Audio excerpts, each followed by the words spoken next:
Le fleuve Congo n'a pas tari cette année conformément à son rythme habituel observé depuis des années durant la période de saison sèche. L'étiage n'a quasiment pas eu lieu. Face à ce comportement inhabituel, les riverains s'inquiètent de ce que leur réserve le lendemain avec la montée des eaux qui devient de plus en plus pressante alors qu'à Brazzaville, il ne pleut pratiquement pas depuis mi-septembre.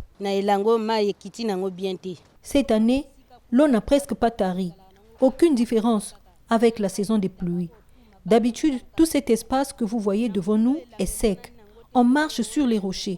L'eau passe très loin de l'autre côté. L'île qui est derrière moi là, la petite île, elle est accessible pendant la période des vacances, la saison sèche. Elle est accessible à pied ferme, mais cette année, on a constaté qu'il n'y a pas eu baisse d'eau. Il y a eu des dégâts des années antérieures. Il y a eu des gens qui ont même été obligés de quitter leur domicile et puis chercher d'autres endroits où aller à cause de l'inondation en fait. Il ne pleut pas, mais il y a la montée d'eau. On n'arrive pas à expliquer. On n'arrive pas à expliquer ça. Vraiment, on est dans les inquiétudes.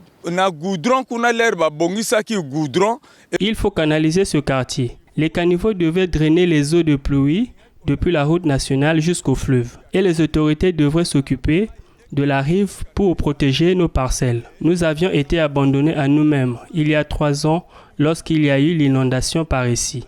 Nous n'avions reçu aucun soutien. Esengeli batata ba mama vraiment bo pesa biso makasi bo bongisa ba quartier na ba caniveau awa edindaki makasi tovanko kanisa ke vraiment peut-être ba kolo balingaki oya ko sunga biso mais ba sungaki biso te jusqu'à présent ba caniveau ngo ezali kaka De part et d'autre, des précautions sont prises. Il faut prendre le taureau par les cornes. Le pire est à craindre. Si on met les choses là comme ça, parce que pour organiser seulement là où nous sommes comme l'endroit, là où tu vois les bananes là, il était arrivé là-bas. C'est pour ça que j'ai fait le mur là pour la certification de demain. Donc si jamais demain il peut encore monter, mais quand il va monter, quand il y a la fondation, il ne peut pas encore ravir quelque chose à l'intérieur de la parcelle. Les débrouillards du fleuve Congo se plaignent de cette situation inquiétante. Le fleuve a changé de comportement. C'est compliqué.